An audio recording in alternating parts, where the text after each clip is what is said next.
اثبتوا واذكروا الله لعلكم تفلحون وأطيعوا الله ورسوله ولا تنازعوا فتفشلوا وتذهب ريحكم واصبروا إن الله مع الصابرين. అన్ని విధాల పొగడ్తలు సర్వ విధముల ప్రశంసలు సమస్త లోకాలకు ప్రభువైన అల్లాహ్కే అంకితం. అల్లాహ్ కృపా కటాక్షాలు మహాప్రవక్త ముహమ్మద్ సల్లల్లాహు అలైహి వసల్లంపై, ఆయనకు పూర్వం గతించిన ప్రవక్తలందరిపై, సుజనులపై, సత్యాన్వేషకులపై ఎల్లెడలా కురియుగాక. రబ్బి ఇష్రహ్ లీ సద్రీ వయస్సిర్ లీ అమ్రీ వహ్లుల్ ఉక్దతం మిన్ లిసానీ యఫ్కహూ కౌలీ. అభిమాన సోదరులారా, నేటి మన ప్రసంగాంశం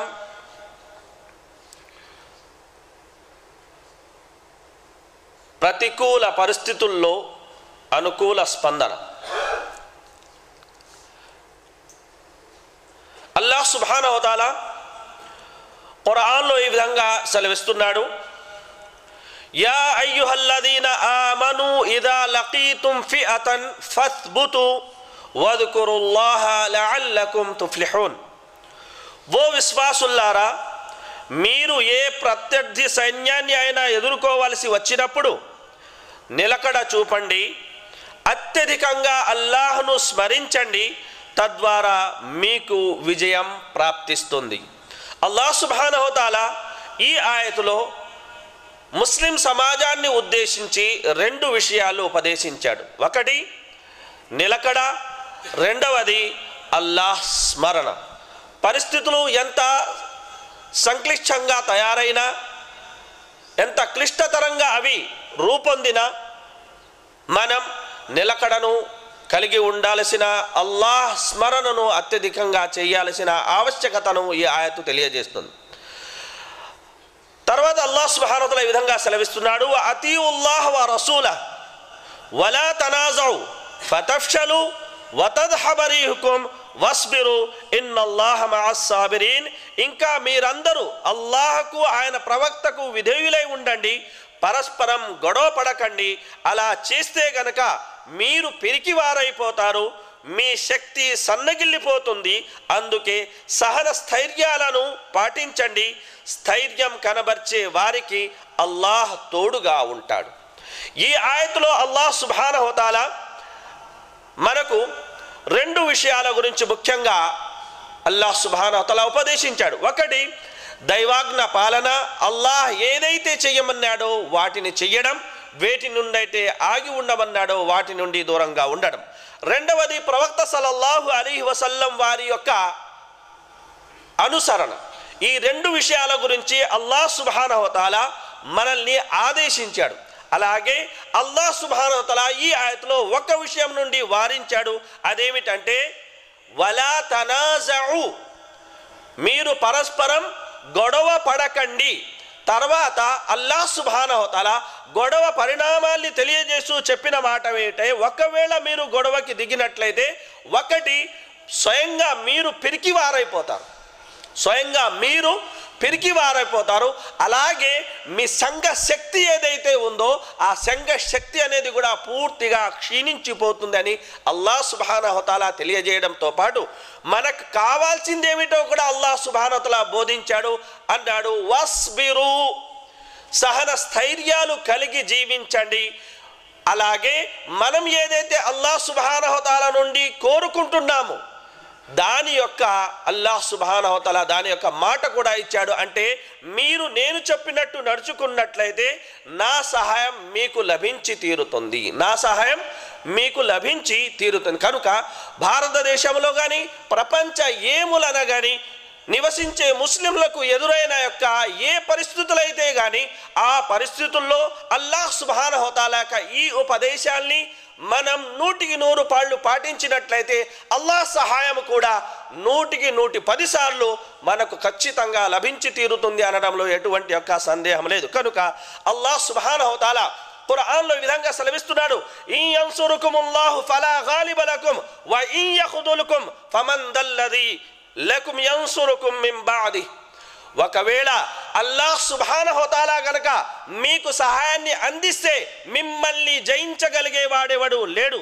అదే అల్లాహ్ సుబ్హానహు వ తఆలా గనక మిమ్మల్ని వదిలేస్తే ఆయన తర్వాత మీకు సహాయం చేసే నాదుడు కూడా ఎవడు ఉండడు అని అల్లాహ్ సుబ్హానహు వ తఆలా సెలవిచ్చాడు.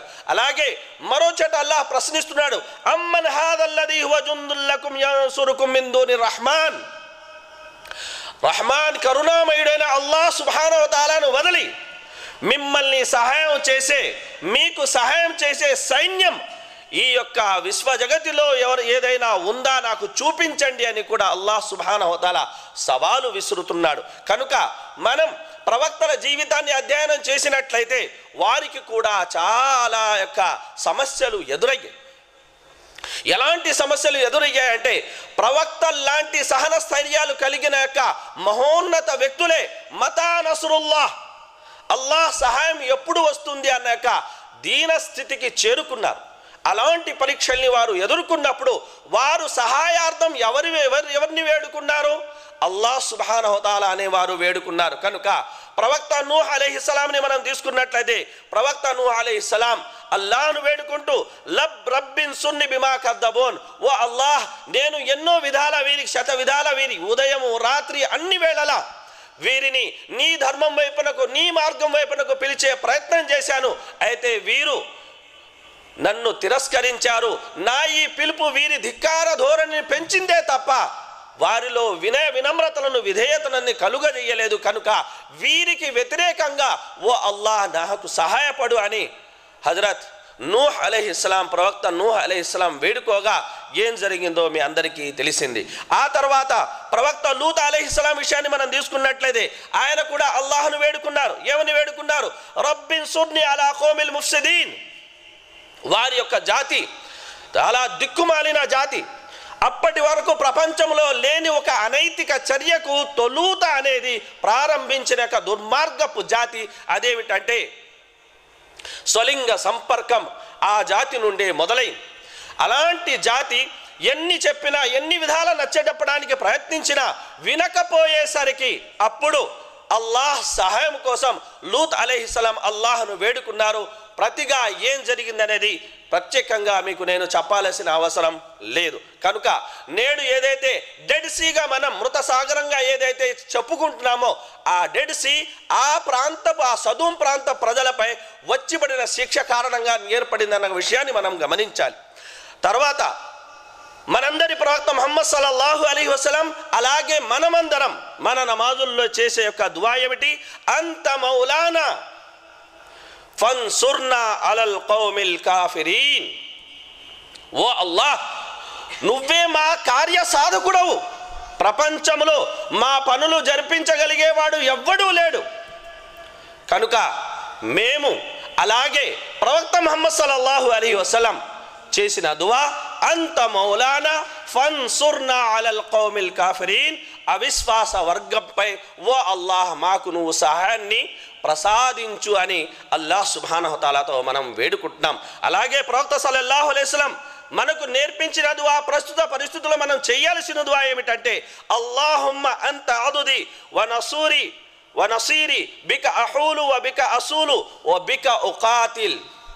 ఓ అల్లాహ్ నువ్వే నా బలానివి, ఓ అల్లాహ్ నువ్వే నా సహాయకుడవు, ఓ అల్లాహ్ నీ సహాయంతోనే నేను శత్రు యొక్క ఎత్తుగడలను తిప్పికొడుతున్నాను, ఓ అల్లాహ్ నీ యొక్క సహాయంతోనే నేను నా లక్ష్యాన్ని చేరుకోగలుగుతున్నాను, ఓ అల్లాహ్ నీ యొక్క సహాయంతోనే నేను శత్రువుతో కయ్యానికి దిగుతున్నాను అని ప్రవక్త ముహమ్మద్ సల్లల్లాహు అలైహి వసల్లం వారు ఈ దుఆ ధర్మ యుద్ధం చెయ్యకముందు చేసేవారు అని మనకు పలు ప్రవచనాల ద్వారా తెలుస్తుంది. కనుక ప్రస్తుత పరిస్థితుల్లో మనం అల్లాహ్ సుబ్హానహు వ తఆలాతో ముందుగా దుఆ చేయాల్సిన, అల్లాహ్ వైపు మళ్ళాల్సిన ఆవశ్యకత ఎంతైనా ఉంది.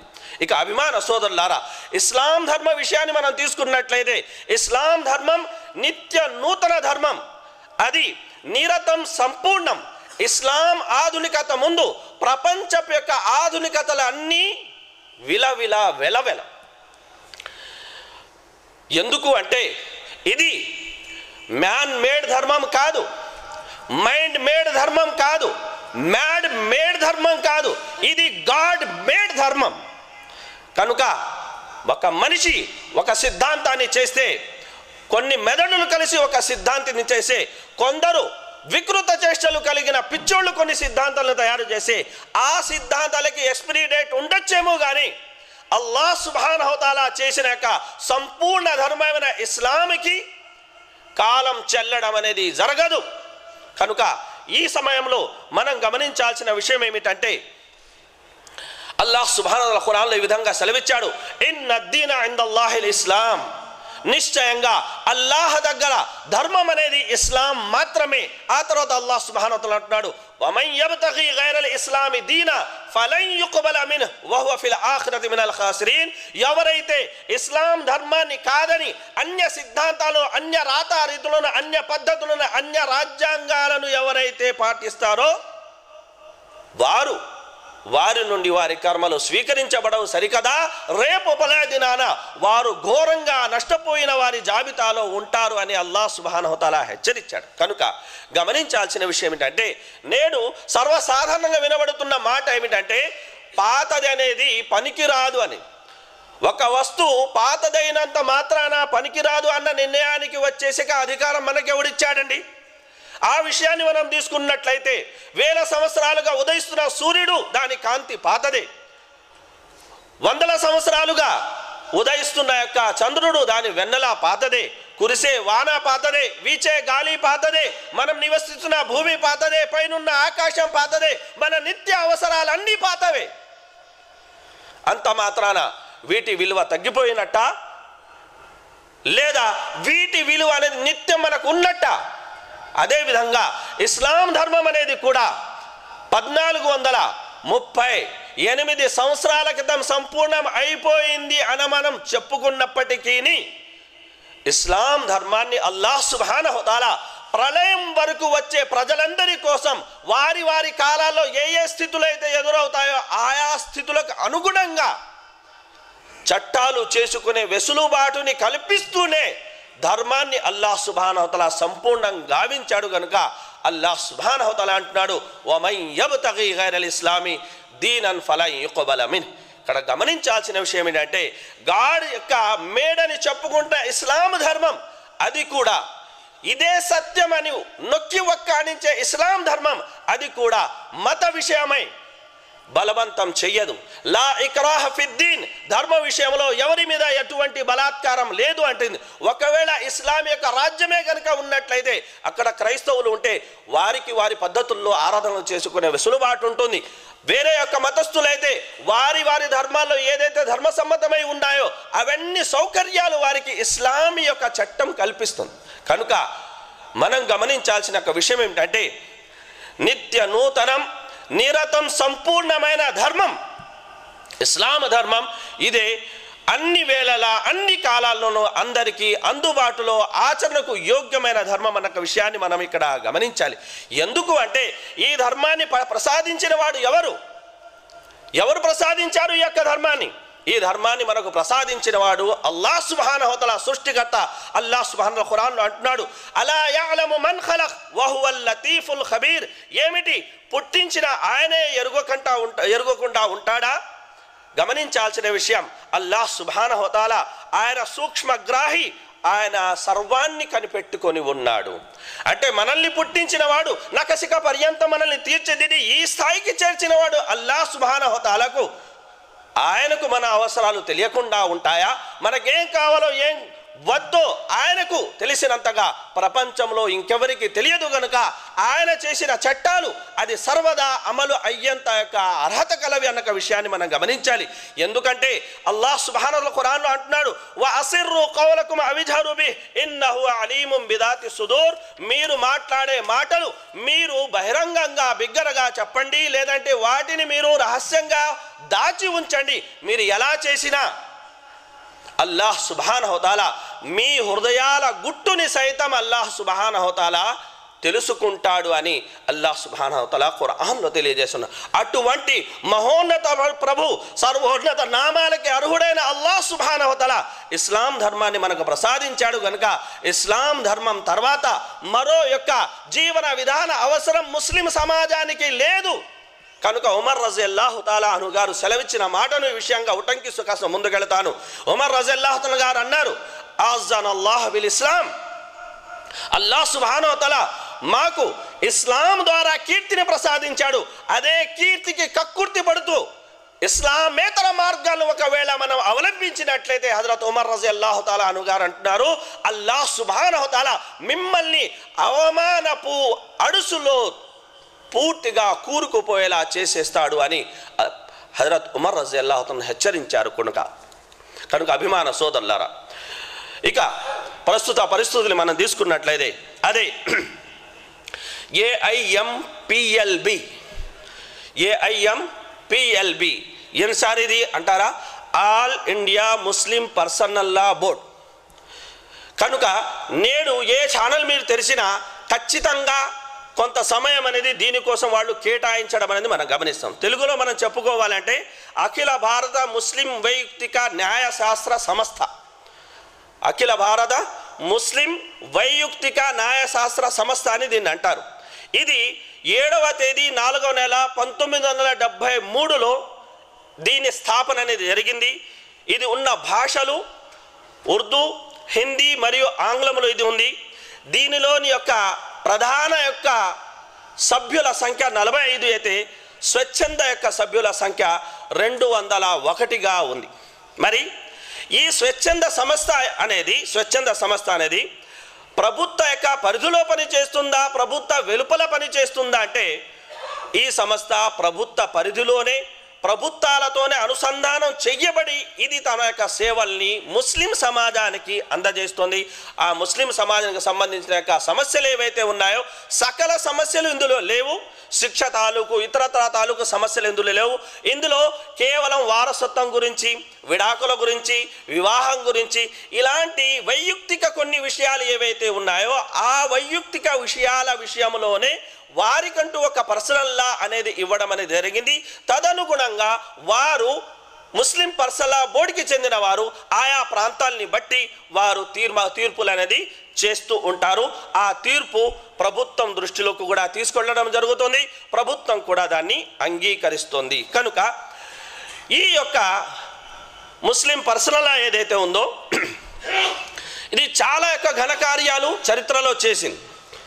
అనేక సందర్భాల్లో మొత్తం యొక్క ముస్లింల తరఫు నుంచి ప్రాతినిధ్యం వహిస్తూ ప్రభుత్వానికి తన యొక్క మాటను వినిపించే ప్రయత్నం అనేక మార్లు అల్హమ్దులిల్లా ముస్లిం పర్సనల్ లా చేసింది. కనుక ముస్లిం పర్సనల్ లాలో అమర్చబడిన చట్టాలు ఏవైతే ఉన్నాయో బాగా గుర్తుపెట్టుకోవాల్సిన విషయం, ముస్లిం పర్సనల్ లాలో అమర్చబడిన చట్టాలు ఏవైతే ఉన్నాయో అవి ఖురాన్ మరియు హదీసుల ద్వారా గ్రహించబడిన చట్టాలే తప్ప స్వయంగా వ్యక్తులు తయారు చేసుకున్న చట్టాలు కావు.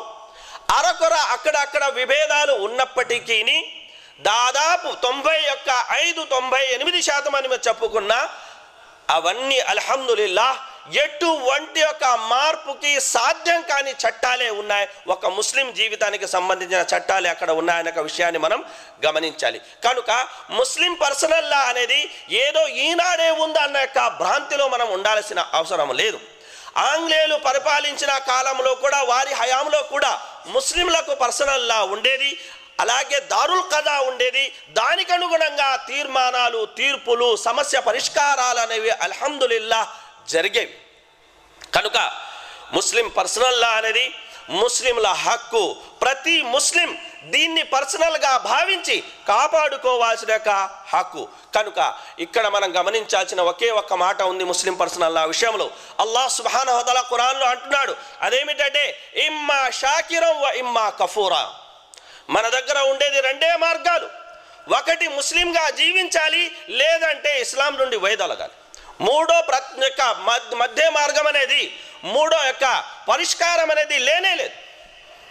మనం అల్లాహ్కు విధేయులైనా జీవించాలి, లేదంటే అల్లాహ్ నౌజు బిల్లా అవిధేయతకైనా మనం సిద్ధపడాలి, దుస్సాహసం చేయాల్సి ఉంటుంది. కనుక అల్లాహ్ సుబ్హానహు వ తఆలా ఖురాన్లో ప్రవక్త సల్లల్లాహు అలైహి వసల్లం వారిని ఉద్దేశించి చెప్తున్నాడు, ఫఇల్లం యస్తజీబు లక ఫఅలం అన్నమా యత్తబియూన అహ్వాఅహుం. ఒకవేళ మీరు ఇస్తున్న పిలుపుకి వీరు ప్రతిస్పందించకపోతే, ఒకవేళ మీ మాటను వీరు వినకపోతే మీరు తెలుసుకోండి వీరు వీరి మనోవాంఛల్ని అవలంబిస్తున్నారు అని. కనుక మనం ఎవరిని అవలంబించాలి? అల్లాహ్ సుబ్హానహు వ తఆలా ఖురాన్లో అంటున్నాడు, సుమ్మ జఅల్నాక అలా షరియతిన్ మినల్ అమ్ర్ ఫత్తబిహా వలా తత్తబి అహ్వా అల్లదీన లా యఅలమూన్. ఆ తర్వాత అల్లాహ్ సుబ్హానహు వ తఆలా నిన్ను ధర్మానికి సంబంధించిన నిర్దుష్టమైన పద్ధతిని ప్రసాదించాడు. ధర్మానికి సంబంధించిన మామూలు పద్ధతి కాదు, నిర్దుష్టమైన పద్ధతిని అల్లాహ్ నీకు ప్రసాదించాడు. కనుక నువ్వు దీనినే అనుసరించు. ఎవరైతే కాంక్షాదాసులై ఉన్నారో వారిని నువ్వు అనుసరించకు అని అల్లాహ్ సుబ్హానహు వ తఆలా సెలవిస్తున్నాడు. కనుక తర్వాత అల్లాహ్ సుబ్హానహు వ తఆలా అంటున్నాడు, ఒకవేళ నువ్వు అల్లాహ్ యొక్క శాసనాన్ని కాకుండా మ్యాన్మేడ్ శాసనాన్ని కనుక నువ్వు పాటించినట్లయితే అల్లాహ్ అంటున్నాడు, ఇన్నహుం లన్ యుగ్ను అన్కా మినల్లాహి షైఆ. రేపు అల్లాహ్ సమక్షంలో నువ్వు చేరుకున్నప్పుడు వీరిలో ఏ ఒక్కడు నీకు ఏ విధంగానూ పనికిరాడు, ఏ ఒక్కడు నీకు ఏ విధంగానూ పనికిరాడు. కనుక అభిమాన సోదరులారా, ముస్లిం పర్సనల్లా ముస్లిం కోసం ప్రయోజనకరమా ప్రమాదకరమా అనేది నిర్ణయించేది ఎవరు? ఎవరు నిర్ణయించాలి దీన్ని? ఒక రోగాన్ని ఎవరు నిర్ధారిస్తారు? ఎవరు నిర్ధారిస్తారు? ఆ యొక్క రంగంలో బాగా ప్రావీణ్యం సంపాదించిన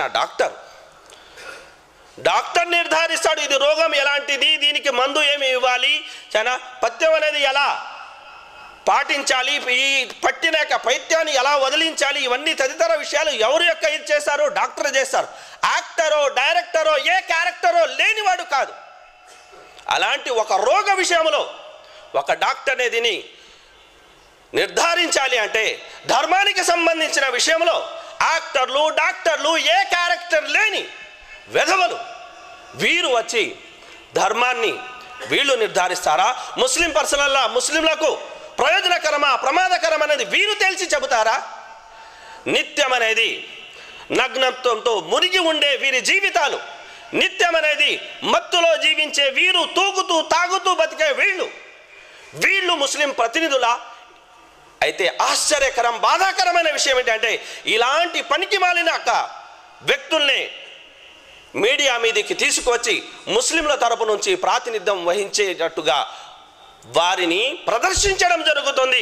నకిలీ గడ్డాలు పెట్టుకొని, నకిలీ జుబ్బాలు తొడుక్కొని, నకిలీ మనసులతోటి నకిలీ మాటలు చెబుతూ అంతరాత్మ ఘోషను అణిచివేసి ఆత్మ ప్రబోధానాన్ని అమ్ముకున్న అసమర్థులు వీరు ముస్లిం యొక్క భవిష్యత్తుని నిర్ధారించలేరు అన్న విషయాన్ని మనం గమనించాలి.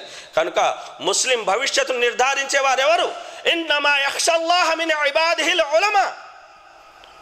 ఆ ధర్మానికి సంబంధించిన ఉద్దండులైన ధర్మ బోధకులు, ధర్మ యొక్క పండితులు వారు నిర్ణయించాలే కానీ ఇది ప్రమాదమా ప్రయోజనమా అనేది ఇలాంటి యొక్క అలగా జనాలు కాదు అన్న విషయాన్ని సవినయంగా మీ అందరితో నేను విన్నవించుకుంటున్నాను. అభిమాన సోదరులారా, ఇక అనేక సమస్యలు ముస్లిం సమాజం అనేది అనేక సంవత్సరాలుగా ఎదుర్కొంటూ వస్తుంది. గత కొన్నాళ్ళుగా కాస్త ఎక్కువగా ఉండొచ్చు.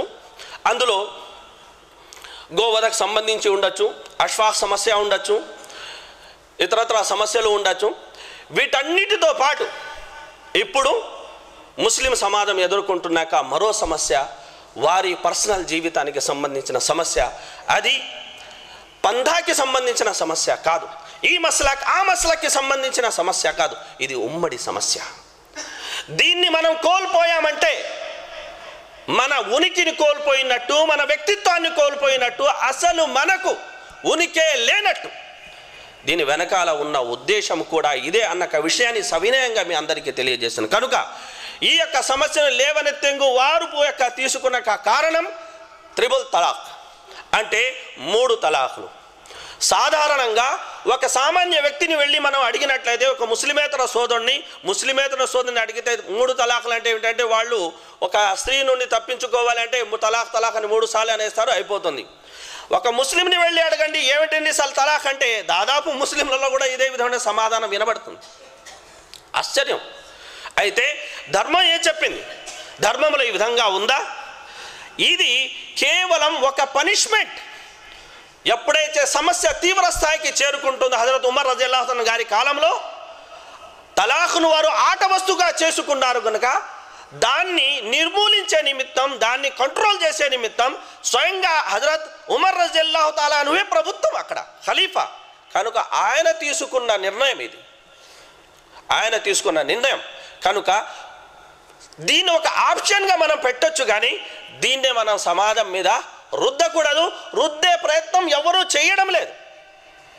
అలాగే ఎవరైతే ఒకే యొక్క సమావేశానికి సభకి సంబంధించిన మూడు తలాకులు అయిపోతాయి అంటారో వాడు కూడా దీన్ని ఆమోదించరు. మంచిదని వారు కూడా చెప్పడం లేదు. వారు కూడా చెప్తున్నారు ఇదే మక్రూహే తహరీమి. మక్రూహే తహరీమి అంటే హరాం స్థాయికి చేరే యొక్క క్రియ. కనుక ఇది మనం గమనించాల్సిన ఒక విషయం. ఎందుకంటే ఇటువైపు వారు మనల్ని చీల్చి మనతో ఫుట్బాల్ ఆడుకోవాలని వాళ్ళు ప్రయత్నాలు చేస్తుంటే, మన దగ్గర ఉన్న కొన్ని ప్రభుత్వాలు ఏం చూస్తున్నా అంటే ఈ సమయంలో కూడా సమైక్యతను పాటించకుండా, సంఘ యొక్క భావాన్ని వాళ్ళు ప్రదర్శించకుండా ఇక్కడ వాళ్లకున్న నోళ్లకు పని కల్పిస్తున్నారు, వారికి ఉన్న కళానికి బలాన్ని చూపించే ప్రయత్నం చేస్తున్నారు. దీని ద్వారా మన ఉనికికే ప్రమాదం ఉంది అన్నక ఈ విషయాన్ని, ఈ ప్రమాదాన్ని వారు పసిగట్టలేకపోతున్నారు. కనుక ఎంత తొందరగా వారు మేల్కొంటారో అంతే మంచిది. కనుక అభిమాన సోదరులారా గమనించండి, తలాక్ అనేది ఏదో ఇలాగే ఇచ్చేసే యొక్క ఆట వస్తువు కాదు. కనుక తలాక్ అనేది అవసరం లేకుండా ఇవ్వకూడదు. తలాక్ అనేది అవగాహన లేకుండా ఇవ్వకూడదు. తలాక్ అనేది వేళ విశేషం లేకుండా ఇవ్వకూడదు. కనుక అబ్దుల్లాహ్ బిన్ ఉమర్ రజియల్లాహు తఆలా అన్హు తన యొక్క భార్యను బహిష్టు స్థితిలో తలాక్ ఇచ్చారు.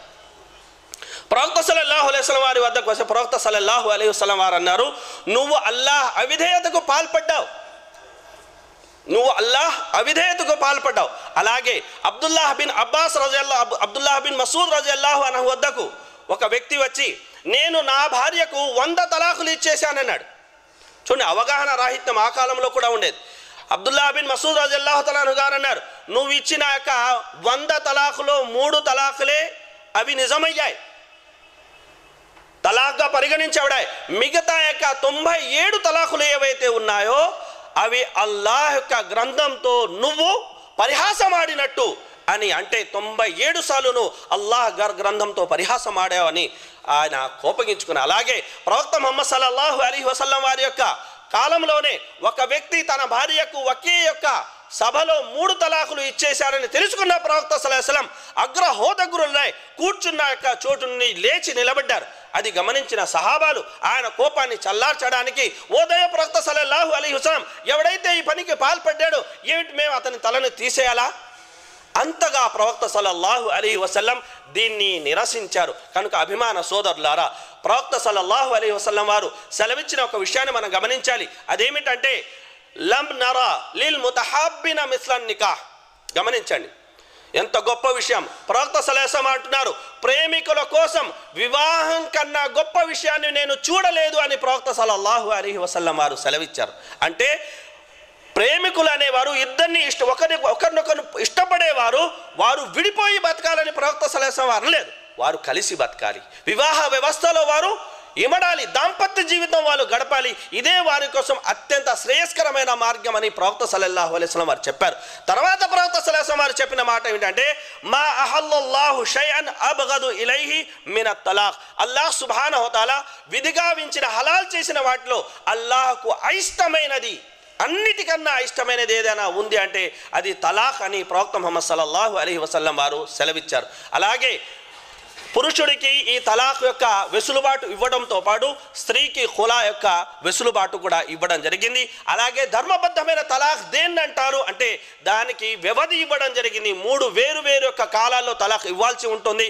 ఆ వివరాలు మీ అందరితో నేను చేసుకుంటున్న వ్యవసాయం సమయం తక్కువ ఉంది కనుక మీరు ఖురాన్ హదీసులు చదివి వాస్తవమైన తలాక్ అవగాహన కలిగి ఉండాల్సిన ఆవశ్యకత ఎంతైనా ఉంది. ఇక అభిమాన సోదరులారా, చివరి యొక్క విషయానికి వస్తే, ఇది యూనిఫామ్ సివిల్ కోడ్ దేని గురించి అయితే చెప్పడం జరుగుతుందో ఇది భారత రాజ్యాంగంలోని సెక్షన్ 44 ప్రకారం అనేది ఈ ప్రయత్నం చెయ్యాలని చెప్పబడింది కనుక ఆ ప్రయత్నాలు చేస్తున్నామని చెప్పుకుంటున్నారు.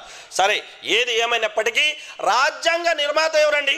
రాజ్యాంగ నిర్మాత స్వయంగా అంబేద్కర్ గారు. అంబేద్కర్ గారు స్వయంగా చెప్పిన మాట ఏమిటంటే, భారతదేశం లాంటి దేశంలో యూనిఫామ్ సివిల్ కోడ్ గురించి మాట్లాడే ప్రభుత్వానికి మించిన పిచ్చి ప్రభుత్వం మరొకటి ఉండదని చెప్పారు ఆయన.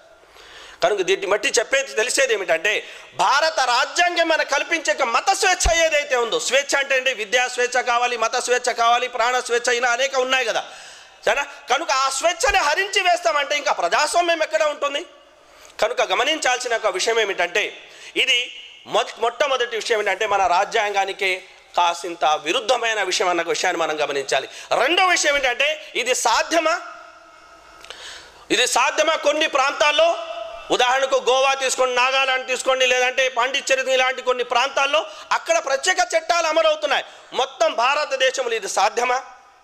హిందువులు వారి లాని వదిలేస్తారా? సిక్కులు వారి లాని వదిలేస్తారా? మిగతా యొక్క వర్గాలకు చెందిన వారి లాని వదిలేస్తారా? అందరూ వారి లాను వదిలేసి అందరి కోసం ఒకే లాను అందరూ ఒప్పుకుంటారా? ఇది రెండో విషయం. మూడో విషయం ఏంటంటే, యూనిఫామ్ సివిల్ కోడ్ ఏదైతే మీరు తీసుకోవాలనుకుంటారో దానిలో మీరు పొందపరిచిన యొక్క ఆదేశాలు ఏమిటి? ఎటువంటి చట్టాలను మీరు పొందుపరిచి ఉన్నారు? ఎటువంటి చట్టాలు మీరు తీసుకురాబోతున్నారు? దాని గురించి ఎటువంటి స్పష్టత లేదు. నాలుగో విషయం, యూనిఫామ్ సివిల్ కోడ్ వల్ల భారతదేశంలో సమైక్యత, భారతదేశంలో సుహృద్భావన నెలకొంటుంది అంటే, భారతదేశంలో క్రైస్తవులు లేరు, భారతదేశంలో ముస్లింలు లేరు, భారతదేశంలో బౌద్ధులు లేరు, భారతదేశంలో ఏ ఇతర మతస్థులు లేని సమయంలో వైష్ణవులు శైవుల మధ్య ఎన్నో సంవత్సరాల పాటు యుద్ధాలు జరిగాయి, లక్షల మంది ప్రాణాలు కోల్పోయాయి. వారి నమ్మకాలు ఒకటే కదా, వారు నాకు జీవిస్తున్న విధానం ఒకటే కదా, మరి వారి మధ్య అనేది ఈ సఖ్యత ఎందుకు ఏర్పడలేకపోయింది? అంతెందుకు భారత యుద్ధం అనేది ముఖ్యంగా పాండవుల కౌరవుల మధ్య ఏదైతే మనం చెబుతామో ఆ యుద్ధం ఎవరి మధ్య జరిగింది? పరాయి దేశస్తుల మధ్య జరిగిందా? కనుక యూనిఫామ్ సివిల్ కోడ్ కానీ ఒకే కుటుంబానికి ఒక వ్యక్తి చెంది ఉండడం కానీ ఒకే జాతికి ఒక వ్యక్తి చెంది ఉండడం వల్ల అనేది దీనివల్ల శాంతి అనేది పరిఢవిల్లదు.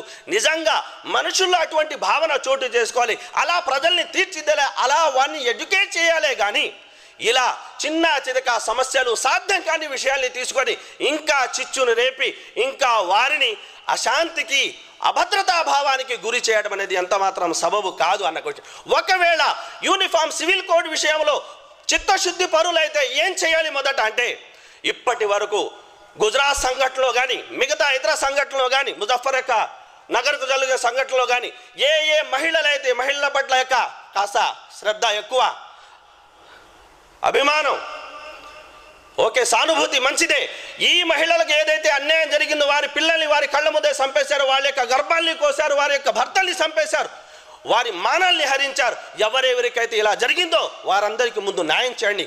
మరి ఏ వ్యక్తులైతే మతం పేరుతో యువకుల్ని, వందలు కాదు వేల యువకుల్ని జైలు ఖానాల్లో వాళ్ళు మగ్గేలా చేశారో వారిని విడుదల చెయ్యండి. అలాగే ఏ హక్కు అయితే ఓటు హక్కు కానీ ఇతరత్ర హక్కు కానీ ఉన్నాయో అన్నిలకు లభించినట్లే ముస్లింలకు కూడా ప్రసాదించి ముస్లింలకు కూడా పార్లమెంట్లో సమభాగాన్ని సమస్థాయిని మీరు కల్పించండి. ఆ చిత్తశుద్ధి ఉంటే అది చెయ్యాలే కానీ ఇలా చిన్న సమస్యలు తీసుకొని ఒక మతస్థుల యొక్క మనోభావాలతో ఆడుకోవడం ఎంత మాత్రం సమంజసం కాదు. ఎందుకంటే ప్రభుత్వం రిలీజ్ చేసిన 16 యొక్క ప్రశ్నలు ఏవైతే ఉన్నాయో ఆ 16 ప్రశ్నలు దాదాపు దీని ఒక చుట్టే తిరుగుతాయన్న విషయాన్ని మనం గమనించాల్సింది. చదివిన ప్రతి ఒక్కరికి అది అర్థమవుతుంది. అభిమాన సోదరులారా, అంతిమంగా ఆ 16 ప్రశ్నల్లో ప్రభుత్వం ఏమని ప్రశ్నించింది? మీకు సెక్షన్ 44 తెలుసా అని ప్రశ్నించింది కదండి.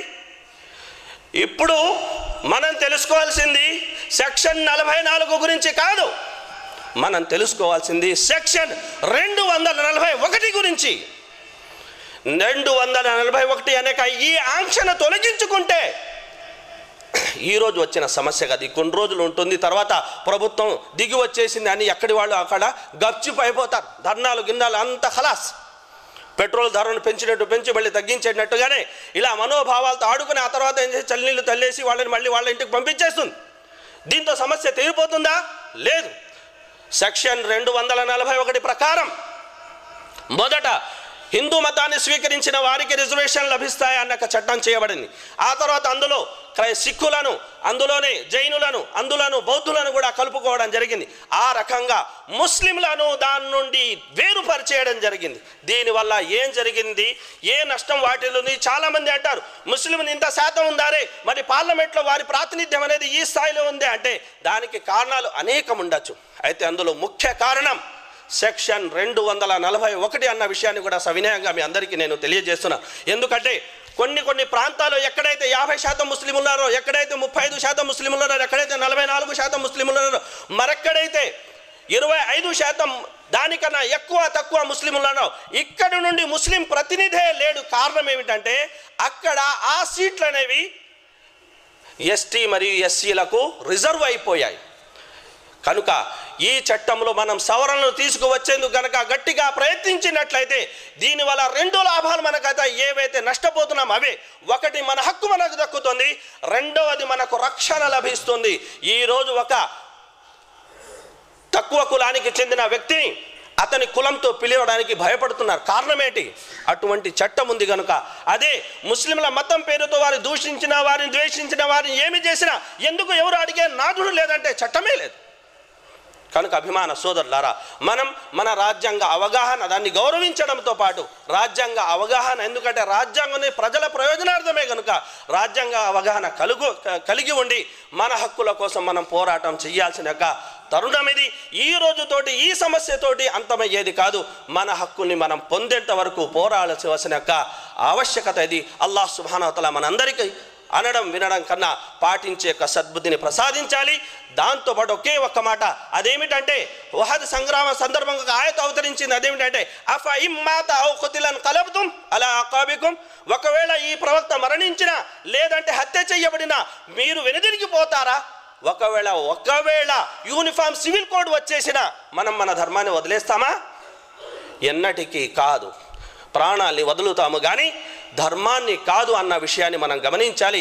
ఎందుకు ఈ చట్టాలు చేసేవారు ప్రభుత్వాలు, ప్రభుత్వాధినాయకులు అందరూ ఈ రోజు ఉంటారు, రేపు పోతారు. అల్లాహ్ సుబ్హానహు వ తఆలా సజీవుడు, ఎప్పుడూ ఉంటాడు. ఇక్కడ మనం అవమానం పాలైనా పర్వాలేదు కానీ అల్లాహ్ యొక్క సమక్షంలో అవమానానికి గురి కాకుండా చూసుకోవాల్సిన ఆవశ్యకత ఎంతైనది. అల్లాహ్ సుబ్హానహు వ తఆలా మనందరికీ పాటించే సద్బుద్ధిని ప్రసాదించుగాక.